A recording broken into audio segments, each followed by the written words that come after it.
Bueno, soy César Gamarra del Hospital 2 de Mayo.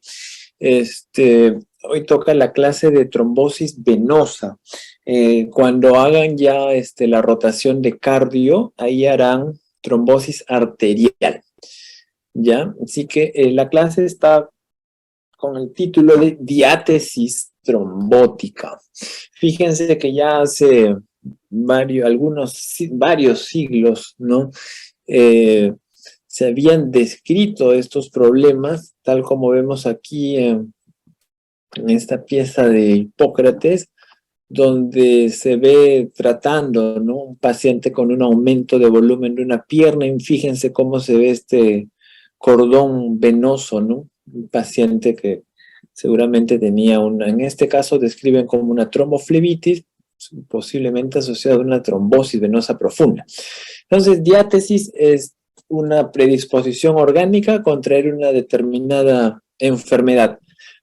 Con los chicos del ciclo pasado, justo para presentar la clase, encontré que esta youtuber contaba, ¿no?, cómo tuvo una trombosis venosa de miembro superior, una joven sin enfermedades, ¿no?, y haciendo una trombosis de miembro superior, y que después hizo un tromboembolismo pulmonar, ¿no? Mostró cómo había una diferencia, fíjense, en las extremidades superiores, haciendo sospechar de una trombosis venosa profunda, ¿no? Este es otro caso de una golfista, y fíjense cómo hace una trombosis venosa profunda en miembro superior izquierdo, ¿no? Entonces, si bien estos casos que les muestro son trombosis venosas profundas en miembros superiores, lo que más vamos a ver son problemas en miembros inferiores, en piernas, ¿no? Entonces, en cuanto a la clínica, ¿qué es lo que vamos a ver? Con los signos más importantes serán la sensibilidad o un poquito de dolor, aumento de volumen, y la asimetría en la pantorrilla, ¿no? Usualmente podríamos decir una diferencia entre las piernas de más de 1.5 centímetros, lo consideramos eso como anormal y que habría pues un edema significativo en miembros inferiores, ¿no? Como por ejemplo tenemos esta foto donde hay una trombosis en la pierna izquierda, ¿no? Miembro inferior izquierdo. Fíjense cómo se ve eritematoso, más roja la piel, más brillante, aumentada de volumen. Miren, esta pierna se ve delgada y esta pierna se ve gruesa. También seguramente a la palpación habría edema, ¿no?, y fobia. Si palpan, seguramente esta pierna izquierda estaría más caliente que la pierna derecha, ¿no? Son signos de que el paciente tiene una trombosis venosa profunda. En algunos casos también se podría ver circulación colateral, es decir, venitas un poco más superficiales que están tratando de compensar la trombosis de una vena pues profunda, ¿no? También en este paciente habría dolor a la movilización, a cierta limitación funcional, porque va a tener más dificultad para movilizar la extremidad seguramente, ¿no? Entonces, fíjense, los hallazgos en un paciente con trombosis venosa profunda pueden tener una determinada sensibilidad y especificidad. Por ejemplo, el edema tiene una muy buena sensibilidad, ¿no?, pero una especificidad bajita, porque ustedes podrían al paciente encontrar y decir esto puede ser alguna otra enfermedad también, ¿no? Por eso tienen baja especificidad. El dolor y el calor de la extremidad también tienen sensibilidad, podríamos decir la sensibilidad es buena, pero ya la especificidad es más bajita, ¿no? Usualmente cuando ustedes calculan las fórmulas de la sensibilidad y especificidad, siempre ustedes podrían notar que uno puede ganar sensibilidad con una determinada prueba, pero a costo de perder la especificidad, ¿no? Otras manifestaciones o signos, ¿no? El cordón palpable, como lo que vimos en la imagen de Hipócrates, ¿no? Venas superficiales dilatadas, el signo de Homans, que vamos a ver en un momento, el eritema de la piel y la temperatura incrementada, lo palpan y está caliente la pierna, ¿no? Cuando ustedes revisen trombosis arterial, significa que haya habido una arteria que se ha obstruido. Entonces, en ese caso, la extremidad va a estar fría, ¿no? Mientras que en la trombosis venosa está más bien un poco más caliente que la pierna normal o pierna sana, ¿no? Fíjense estas manifestaciones que están en el libro de Netter. La tromboflebitis es una manifestación de trombosis venosa profunda en esta pierna derecha de acá. Fíjense, este es un cordón palpable y fácilmente visible, ¿no? Tal como estaba, miren, en la imagen de Hipócrates, ¿no? La palpación de la pantorrilla también es una manifestación porque van a haber dolor en el paciente, ¿no? Le palpan acá la pantorrilla al paciente y le va a doler. Fíjense, este es el signo de Homans, donde ustedes hacen una dorsiflexión en el pie. Acá con la mano el examinador está flexionando el pie y el paciente lo que va a decir es que le duele la pantorrilla, ¿no? Hay dolor en el gastrocnemio. Y esto es lo que suele hacerse. Ustedes con su cinta métrica miden la pierna y comparan ambas. Y van a ver que hay una diferencia en el perímetro, ¿no? Indicando pues que ahí hay edema y que eso es por la trombosis venosa profunda, ¿no? Homans ya había hablado de esto en 1941, ¿no? Ya han pasado algo de 80 años. Él era un cirujano y describió estos casos y también casos de tromboembolismo pulmonar, ¿no? Entonces, lo que se decía era, o describía, es que a la dorsiflexión el paciente describía una incomodidad, ¿no? Detrás de la rodilla o en la pantorrilla, ¿no? O propiamente dicho, un dolor, ¿no? También la trombosis en miembros inferiores, podríamos decir, una trombosis puede ser proximal o distal. ¿Cuál nos preocupa más? La proximal, porque esa está desde la poplitea hacia arriba, mientras que distal sería de la pantorrilla hacia abajo. ¿Por qué nos preocupa más la proximal? Porque tiene mayor riesgo de hacer un tromboembolismo pulmonar, que es una cosa grave, puede llevar a la muerte, ¿no? Tal como lo vemos aquí en esta imagen, ¿no? Las venas profundas del miembro inferior. Entonces, trombosis proximal será de la poplitea hacia arriba y trombosis distal será desde la rodilla hacia abajo. Por ejemplo, una trombosis de la tibial posterior, eso será una trombosis distal, ¿no? Mientras que en la femoral, eso será una trombosis proximal. Y esto nos preocuparía más, ¿no? Por el riesgo de que ese paciente haga tromboembolismo pulmonar. Aquí podemos ver la sensibilidad y especificidad de diversos hallazgos al examen, ¿no? En un paciente con tromboembolismo pulmonar. Fíjense cómo el signo de Homans, de acuerdo a estas referencias que están aquí, tiene una sensibilidad, de acuerdo a las series, de 10 a 54%, una especificidad de 39 a 89%, ¿no? Entonces, ¿por qué ocurre la trombosis venosa profunda, como en este paciente, ¿no? Al igual que la foto anterior, vemos cómo hay enrojecimiento de la pierna, está más lustrosa, hay un aumento de volumen, ¿no? ¿Sí? Si observamos bien, sí notamos que hay una diferencia en el grosor de estas piernas, ¿no? Entonces, para explicarnos por qué ocurre la trombosis venosa profunda, tenemos que recordar a Rudolf Virchow, ¿no? Entonces, más o menos en 1850 y pico, por ahí, él describió la triada que favorece los eventos trombóticos, ¿no? Y desde ese entonces ha mantenido vigencia lo que describió Virchow, ¿no? Entonces, son tres factores. Es como un triángulo. Puede haber un estado de hipercoagulabilidad, una estasis o una lesión endotelial.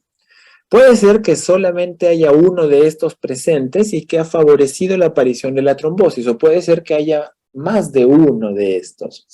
Dentro de cada uno de estos tres hay múltiples factores que son factores de riesgo, pues justamente para hacer una trombosis venosa profunda, ¿no? Miren cómo aquí se indica que en alrededor del 80% de pacientes con una trombosis se puede identificar un factor de riesgo. Quiere decir que en el resto, aproximadamente un 20%, pueden no tener un factor de riesgo que se haya identificado, ¿no? Así que es importante que ustedes hagan una buena historia siempre, ¿no? La parte de antecedentes de la historia es justamente para que puedan identificar si hay o no algún factor de riesgo en el paciente, ¿no?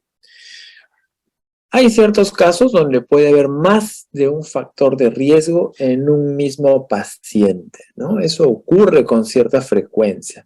Imagínense, un paciente, de repente es una paciente que es fumadora, obesa y usa anticonceptivos. Tiene ahí 3 factores de riesgo para hacer un evento trombótico. O de repente es una obesa que acaba de hacer un viaje de 16 horas sentada. Ahí tendría 2 factores de riesgo, ¿no? Hay algunos casos que son pacientes que tienen ya trombofilias hereditarias, o sea, hay un problema hematológico ahí que justificaría la aparición del problema de la trombosis, ¿no? Hay algunos que, miren, un 56% de pacientes podrían tener 3 o más factores de riesgo simultáneamente, ¿no? Entonces, la tarea del médico será identificar los factores. ¿Para qué? Para tratar de modificarlos o controlarlos, porque un paciente hace una trombosis y mientras los factores de riesgo sigan ahí persistentes, podría tener otro evento más adelante, ¿no? Y de repente después ya es con una trombosis pulmonar y eso podría poner en riesgo la vida de ese paciente. Hablamos de trombosis venosa profunda, entonces habrá también una trombosis superficial, ¿no? Sin embargo, esa se considera menos grave, porque la trombosis venosa profunda es la que tiene, pues, implica un mayor riesgo para hacer tromboembolismo pulmonar, ¿no? Y ya hemos dicho lo peligroso que puede ser eso. Hay tromboembolismos pulmonares masivos que pueden llevar a la muerte en muy, muy poquito tiempo. Hay cuadros de tromboembolismo pulmonar que pueden llevar a que el paciente haga un síncope, ¿no? Hace unos años salió un artículo que decía que pacientes hospitalizados por síncope, para estudio, para saber por qué han hecho el síncope, 1 de cada 7 era por un tromboembolismo pulmonar, ¿no? Entonces, estos fenómenos, hay algunas enfermedades hematológicas que pueden favorecer los tromboembolismos, ¿no? Y pueden ser porque hay una alteración en algún factor relacionado a la coagulación y que lo que favorezca es que el paciente, su sangre, se coagule más, ¿no? En esta diapositiva, lo que vemos es la triada de Virchow, pero aquí vemos múltiples factores dentro de cada uno de los componentes de la triada. Por ejemplo, un estado de hipercoagulabilidad o la estasis o el daño endotelial, o también llamado daño vascular. ¿Qué podemos encontrar dentro de la hipercoagulabilidad? un cáncer, porque el cáncer libera algunas sustancias que ponen al paciente en un estado protrombótico, ¿no? Un traumatismo, una trombofilia heredada o un paciente que está en sepsis. La sepsis es un fenómeno bastante complejo que es una respuesta a una infección que tiene el paciente, y dentro de las sustancias liberadas, ¿no?, por el endotelio, por ejemplo, hay factores que van a favorecer la trombosis, ¿no?, la procoagulación. Miren, el frío extremo, ¿no?, también puede favorecer la hipercoagulabilidad, o estar a una altitud eh, muy alta. También eso provoca hipoxia, elevación del hematocrito y puede poner al paciente en un estado de hipercoagulabilidad. Síndrome nefrótico, también eso van a revisar cuando hagan renal, ¿no? Anticonceptivos, inflamación, ¿no? Múltiples condiciones de inflamación existe. El COVID, por ejemplo, ¿no? El COVID severo, ¿no? Condiciones autoinmunes también. Mientras que el daño endotelial puede ser porque hay una tromboflebitis, una celulitis, una punción venosa. De repente le toman una muestra de sangre al paciente y ha habido mucha manipulación, ¿no? O le han puesto un catéter venoso central o un catéter venoso periférico, por ejemplo, para pasar por ahí suero, imaginemos, ¿no? Puede eso causar daño en el endotelio y eso favorecer la aparición de una trombosis, ¿no? También miren cómo está resaltado ahí el trauma físico. Vimos casi al inicio el ejemplo de una golfista, ¿no?, que hizo una trombosis en el brazo izquierdo. En ese caso, podríamos proponer que ocurrió la trombosis porque ella siempre está haciendo movimientos repetitivos y eso puede causar daño también vascular, ¿no? Por eso ahí dice, estos traumatismos físicos o esfuerzos pueden estar relacionados a algún trabajo, puede ser ocupacional o puede ser por el entrenamiento que hace el paciente o por algún deporte, como un tenista o un golfista, ¿no? De ahí finalmente la otra punta del triángulo, la estasis, ¿no? Eso relacionado a que a la inmovilidad sobre todo, ¿no? O un paciente que está conduciendo un auto horas, un chofer, ¿no? Horas de horas ahí sentado, o un viaje muy largo también, ¿no? También ahí se consideran las varices en piernas, también algunas arritmias cardíacas, ¿no? Esta es otra forma de ver los factores de riesgo. Acá están como factores de riesgo fuertes y débiles. Ambos pueden dividirse en persistentes y transitorios. Persistentes, por ejemplo, tener un cáncer, ¿no? Transitorio será simplemente un traumatismo, eso ha sido algo transitorio, de hecho, ¿no? O una cirugía, ¿no? Eso sería algo transitorio, ¿no? No le están operando persistentemente a un paciente, es algo transitorio. Factores de riesgo débiles, se puede considerar ahí persistente a la obesidad, por ejemplo, ¿no? O transitorio, por ejemplo, un viaje, ¿no? O una cirugía corta, ¿no? También. Entonces, ¿qué es lo que ocurre con los pacientes que hacen trombosis venosa profunda? Fíjense, ese artículo es del Lancet del año pasado y empiezan mencionando a la clásica triada de Virchow, ¿no? Entonces, aquí los lugares de mayor riesgo para hacer trombosis son estos que están acá, donde hay estas valvas que tienen las venas, ¿no? En esos se forman como bolsillos en las venas grandes y esos son lugares de riesgo para hacer trombosis, ¿no? Y ahí esos lugares son más susceptibles pues a la estasis, a la inmovilización y eso conlleva hipoxia, conlleva inflamación. Y eso son procesos que inducen la regulación a la baja de algunos factores anticoagulantes naturales, ¿no? y entonces el endotelio aquí más bien va a activar algunos fenómenos protrombóticos, ¿no? Que finalmente hay algunas moléculas de adhesión se van a activar y ulteriormente, miren, todo esto de la cascada de coagulación llega a la formación de fibrina, ¿no? Hay algo que usualmente se pide en laboratorio, que es el dímero D, ¿no? El dímero D, ya hemos visto en el gráfico previo, cómo termina finalmente todo en la producción de fibrina, ¿no? Arriba. Y el dímero D es un producto de degradación de la fibrina, ¿no?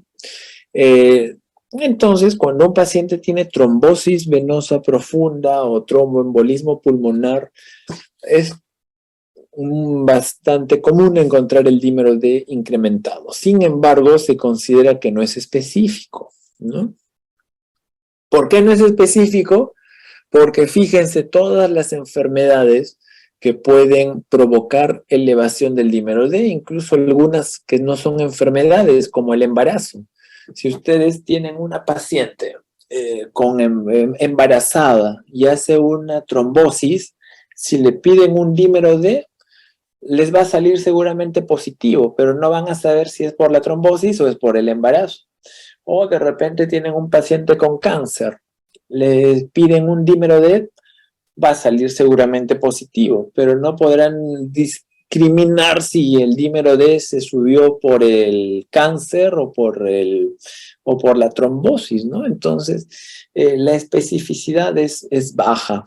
Lo que sí tiene muy alto el dímero D es el valor predictivo negativo. Es decir, si sale negativo el dímero D, muy poco probable de que eso sea una trombosis, ¿no? Para el diagnóstico, miren cómo, digamos, la clínica puede tener ciertas limitaciones, ¿no? Es importantísimo, de hecho, hacerle la historia al paciente, examinar, pero tiene sus limitaciones. Tal es así que se considera que para hacer el diagnóstico de una trombosis venosa profunda, se necesita que de la clínica más hacer una evaluación de probabilidad y los exámenes auxiliares, que eso pueden ser sobre todo imágenes, ¿no? En cuanto a evaluación de probabilidad, se refiere a aplicar algunos scores que esos scores también echan mano de la clínica, ¿no? De los antecedentes del paciente y también de algunos exámenes que puedan hacerle al paciente, algunas evaluaciones, ¿no? Miren acá como para recalcar lo del dímero D. Si ustedes, vamos primero al lado derecho, si a ustedes les parece mucho que un paciente tenga una trombosis venosa, si a ustedes eso les parece clínicamente muy probable, pasan de frente a pedirle algún examen de imágenes, por ejemplo, una ecografía, una tomografía, ¿no? Pero si ustedes están dudando, no les parece tanto, ¿no? Piden ahí un dímero D, ¿no? De tal manera que si el dímero D les sale normal, ustedes dicen, no, eso no es una trombosis, ¿no? Si el dímero D les sale alterado, por ejemplo, aumentado, dicen, yo estaba dudando de que sea una trombosis, pero como el dímero D ha salido positivo, entonces sí podría ser. Vamos haciéndole alguna imagen, ¿no? Ese es, digamos, el razonamiento que se seguiría, ¿no? ¿Hay algún gol estándar para trombosis? Sí, pero en la práctica esto no suele hacerse. Esto es una venografía. Acá podemos observar esta tabla donde hay algunos exámenes de imágenes utilizados para evaluar a una trombosis. Y aquí aparece cuál es el gol estándar, dice, ¿no? La venografía. Es invasivo, implica irradiar al paciente, tiene que ser en sala de operaciones, hay que usar un contraste, entonces es un poco complicado, ¿no? Mientras que lo más práctico sería, por ejemplo, usar una ecografía, o sea, ultrasonido, o un angiotem, o sea, una tomografía, ¿no? Eso es lo que usualmente se usa. No se recurre al gold estándar, ¿no? Pero hay que saber que sí existe un gold estándar en estos casos, ¿no? Acá esto es una venografía, una trombosis poplitea. Entonces la venografía utiliza un contraste, hay que ingresar al paciente a sala de operaciones, es más complicado de hecho, ¿no? Mientras que hacerle una ecografía, eso es más rápido, no es invasivo, no duele, ¿no? Prácticamente digamos que no hay ahí riesgos que impones al paciente, ¿no? En cuanto a la evaluación de las probabilidades, ¿no? O los scores, hay varios scores que se han diseñado para trombosis. No los aprendamos todos. ¿Para qué? Enfoquémonos en dos. Uno es el score de Wells y otro es el score de Constance. Si tienes un paciente con trombosis venosa profunda en miembros superiores, le haces un score de Constance. Si tienes un paciente con trombosis de miembros inferiores, o si tienes un paciente en quien sospechas una trombosis del pulmón, usas el score de Wells, ¿no? Para el pulmón, también puedes usar el score de Ginebra, ¿no? Son los criterios de Wells. Siempre les recomiendo que instalen alguna calculadora de medicina en sus teléfonos, ¿no? Por ejemplo, esta es el MD-Calc. Ustedes entran a la aplicación, ponen Wells y les sale acá cuáles son los criterios y ustedes simplemente marcan. De hecho, que primero han tenido que hacer la historia clínica al paciente, ¿no? Para saber si hay factores de riesgo, como por ejemplo tener un cáncer activo. Si les dice el paciente, no, yo tuve cáncer hace 10 años, ya me dieron de alta, me han dicho que no tengo cáncer, entonces ahí la respuesta sería no. Pero si les dicen que actualmente sí tienen un cáncer activo, ese sí es un factor de riesgo. Haber estado también postrado, o haber sido objeto de una cirugía reciente en las últimas 12 semanas, eso es un punto más, ¿no? Tener aumento de volumen de la pantorrilla también, o encontrar venas superficiales, colaterales, también, eso está a favor de que sea una trombosis venosa profunda. Que toda la pierna esté aumentada de volumen también, que haya dolor localizado, que haya edema con fobia, que haya antecedente de parálisis de la extremidad o del paciente, ¿no? Que antes ya haya tenido trombosis venosa profunda y que ustedes no crean que tenga otra enfermedad del paciente, ahí hacen ustedes la evaluación de probabilidad, ¿no? Si es que tiene más de 2 puntos, ustedes dicen, esto es probable que sí sea una trombosis, ¿no? Y esto es para TEP, ¿no? Para TEP van sumando también, ¿no? Si es que tiene el paciente historia, ahorita tú te parece que tiene también trombosis venosa de la pierna, dices, sí, esto incrementa el riesgo de que haga trombosis del pulmón, ¿no? Si tú clínicamente crees que la probabilidad número 1 es que estés frente a una trombosis pulmonar, también. Si ves que hay taquicardia, si hay inmovilización del paciente reciente, si ya ha sido diagnosticado antes de trombosis, si tiene hemoptisis, la hemoptisis puede aparecer en un paciente con TEP, ¿no? Si hay historia de cáncer actual, también, ¿no? Suma los puntos y tú puedes decir, aquí hay una alta probabilidad, moderada o baja probabilidad, ¿no? Hay algunas situaciones especiales de trombosis. Miren cómo hay la e-trombosis, ¿no? Que la describen ya a inicios de los 2000 como una variante del siglo XXI de trombosis asociada a inmovilidad, ¿no? Vemos acá una persona en su computadora y aplicamos los criterios de Virchow, ¿no? El estar ahí sentado, inmovilizado, sobre todo favorecerá que la estasis venosa, ¿no? Estos son casos reportados de trombosis asociado al uso de computadora, y vemos acá como la mayoría es por pasar horas pues jugando videojuegos o también por trabajar en la computadora, ¿no? Vemos acá, miren, esto es una locura, ¿no? 36 horas jugando juegos en línea, ¿no? Eso es un factor de riesgo, ¿no? Y acá están agrupados, ¿no?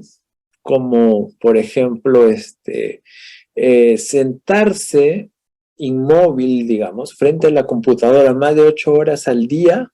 Esto es un riesgo de 1.8 veces para hacer trombosis venosa. No siempre es importantísimo las pausas activas, no se puede uno estar sentado tanto tiempo. La sepsis también, ya hemos mencionado, es un factor procoagulante, ¿no? En el COVID-19, los tres componentes de la tríada de Virchow pueden jugar un factor para que el paciente con COVID severo haga una trombosis, porque podemos ver hipercoagulabilidad, podemos ver daño endotelial y también podemos ver estasis venosa, ¿no? Eso lo vemos sobre todo en pacientes que están hospitalizados, que requieren oxígeno, o en pacientes que requieren atención crítica, por ejemplo, en UCI, ¿no? En los casos de COVID leve, digamos que eso no es común, ¿no? En casos severos sí, y eso veíamos en la primera, segunda ola del COVID, ¿no? En las vacunas contra COVID, ¿habrá riesgo? Hay un riesgo muy pequeñito de hacer trombosis, pero con las vacunas basadas en adenovirus, ¿no? ¿Y esas cuáles son? Esta que dice ChAdOx1 es la de AstraZeneca, y la de Janssen también incrementa una pequeña proporción, ¿no? El riesgo de hacer trombosis. Acá la comparan con la de Pfizer, ¿no? Y vemos que con la de Pfizer no hay un incremento del riesgo. En cambio, con esta de AstraZeneca sí, tanto trombosis de lugares inhabituales, como por ejemplo una trombosis venosa cerebral, eso es una cosa grave, ¿no? Pero se ve sobre todo en los más jóvenes, pero es algo bastante raro, ¿no? En este estudio lo compararon con la proporción o la incidencia de trombosis en gente no vacunada, ¿no? Porque en la población general siempre van a aparecer trombosis, ¿no? Entonces, contra eso se tiene que comparar, ¿no? Se comparó contra, claro, la incidencia en otra época, ¿no? En la que no había todavía estas vacunas, ¿no? Los viajes, hace ya varios años, se describió como el síndrome de la clase económica o clase turista a las trombosis asociadas a viajes, ¿no? En avión de muchas horas, tal como en esta foto, ¿no? En la trombosis de la pierna derecha. Se vio que el tiempo de vuelo, y sobre todo si se asocia a obesidad, incrementa el riesgo considerablemente de hacer trombosis, ¿no? Acá lo que se vio es que a mayor distancia del vuelo, mayor riesgo de hacer tromboembolismo pulmonar. Hay algunas otras situaciones que pueden ser también diagnósticos diferenciales, ¿no? O sea, ven un aumento de volumen en una pierna con dolor, no todo va a ser trombosis venosa profunda. Puede ser simplemente, digamos, entre comillas, un tirón muscular, ¿no? Puede ser algo muscular simplemente. Una injuria, un golpe que recibió el paciente en la pierna de repente, o de repente el paciente ha tenido la pierna paralizada, por ejemplo, que haya tenido un yeso, ¿no? Un aparato de yeso en la pierna. Puede ser simplemente eso, ¿no? Que ha aumentado el volumen de la pierna y no necesariamente que sea una trombosis, es un diferencial, ¿no? O una linfangitis, ¿no? O un daño muscular también puede haber, ¿no? O una celulitis, ¿no? También puede ser un diferencial de trombosis. Ahora sobre tromboembolismo pulmonar. Ya hemos dicho, paciente que con un inicio súbito presenta taquipnea, taquicardia, disnea, puede haber hemoptisis, puede haber incluso fiebre, uno puede plantear un tromboembolismo pulmonar, ¿no? Sobre todo si es que encuentra que hay factores de riesgo para tromboembolismo pulmonar, ¿no? Fíjense, pueden encontrarse taquipnea, aumento de volumen de la pierna, claro, porque si es que ya tiene una trombosis venosa el paciente, eso aumenta el riesgo de hacer tromboembolismo pulmonar, ¿no? Taquicardia, disminución de los ruidos respiratorios, distensión venosa yugular, esto cuando es una trombosis pulmonar masiva, ¿no? Fiebre es raro, ¿no? Miren, en el 3% de pacientes con TEP había fiebre según la referencia que está aquí. Al examen, bueno, habrá, si sospechas de tromboembolismo pulmonar, en el paciente busca primero si es que hay una trombosis venosa profunda, porque eso incrementaría la chance de que sea una trombosis pulmonar, ¿no? Hay algunos signos radiológicos también que pueden estar a favor de que tengas a un paciente con TEP, ¿no? Un signo de Fleischner, Pala, Westermarck. De acá es bastante común y lo que indica es que hay una oligoemia, o sea, hay menos flujo sanguíneo a un pedazo del pulmón porque se ha infartado. Y ese también es otro bastante conocido, la joroba de Hampton, donde vemos acá esta convexidad, que es una radiopacidad, fíjense aquí, ¿no? Como una jorobita, también es un signo que puede indicar tromboembolismo pulmonar. Pero el diagnóstico en esos casos sí es con angiotem, ¿no? Con tomografía, ¿no? Miren, hemos visto cómo tantos factores de riesgo o factores predisponentes pueden haber para que un paciente haga una trombosis. Entonces, cuando hospitalizan a un paciente con una trombosis, lo ideal es que se llegue a saber por qué hizo el paciente trombosis, que identifiques esos factores.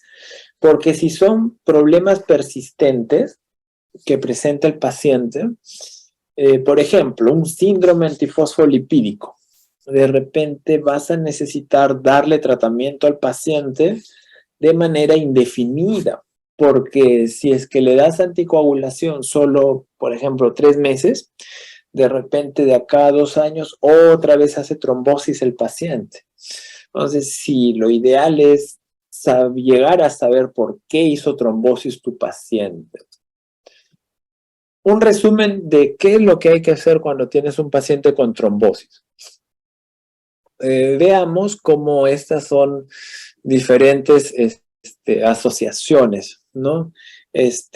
La primera es la sociedad, digamos, americana de médicos que ven enfermedades torácicas.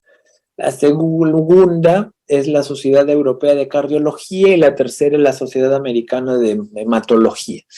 Miren cómo en cuanto a la evaluación de un paciente con trombosis, lo primero que hay que hacer es la historia clínica, ¿no?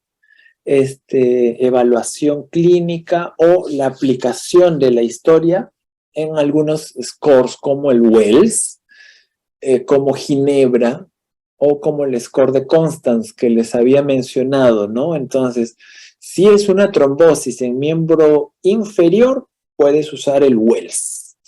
Si es una trombosis en miembro superior, por ejemplo en el brazo, puedes usar el score de Constance. Si es una trombosis pulmonar, puedes usar el Wells o el score de Ginebra. Luego de haber hecho una buena historia clínica, procedes a hacer algunos exámenes ya adicionales, ¿no? De repente el dímero D, si es que crees que valdría la pena, o una ecografía, una tomografía, de acuerdo a lo que consideres conveniente, ¿no? Pero eso ya es algo que se tendría que desarrollar en medicina cuando lleven más adelante. Finalmente, así como existe el long COVID, habrán visto, ¿no? El long COVID, pacientes que de repente han tenido COVID y siguen con, de repente, disgeusia, con anosmia, meses después de haber tenido el COVID. Un paciente que ha tenido una trombosis en la pierna, por ejemplo, puede tener un síndrome post-trombótico. ¿Qué serían algunas manifestaciones? Fíjense, se ha descrito que hasta 5 años después un paciente puede tener todavía alguna molestia donde tuvo la trombosis, ¿no? En realidad no hay un gol estándar como para decir, ah, ya, esto es un síndrome post-trombótico, porque podría confundirse con un evento trombótico recurrente, nuevo, ¿no? Hay un score o una escala que se llama escala de Villalta, como vemos acá, ¿no? Y ahí vemos que existen algunos síntomas y algunos signos de síndrome post-trombótico. Un síntoma podría ser la sensación de pesadez de la pierna, por ejemplo, ¿no? Dolor, calambres, prurito o parestesias. En los signos podría ser edema, podría ser induración de la piel, hiperpigmentación, enrojecimiento, dolor al comprimir la pantorrilla, ¿no? Incluso ulceración de la piel. Evalúan, preguntan todo esto. Si el paciente les reporta estos síntomas, por ejemplo, semanas después de haber tenido la trombosis, podría tratarse de un síndrome post-trombótico, ¿no? Bien, entonces, ahí lo vamos a dejar. Quería ayer subir las diapositivas a la plataforma, pero solo acepta 10 megas y bueno, pesa 20 megas el PDF. Así que yo le he pasado a Mitzel, que lo veo que está acá está conectado. Mitzel Tasaico le he pasado las diapositivas. Si alguien desea revisarlas, le puede pedir, ¿no? Mitzel y él se las rebota. Si no hay ninguna consulta, bueno, ahí estaríamos terminando.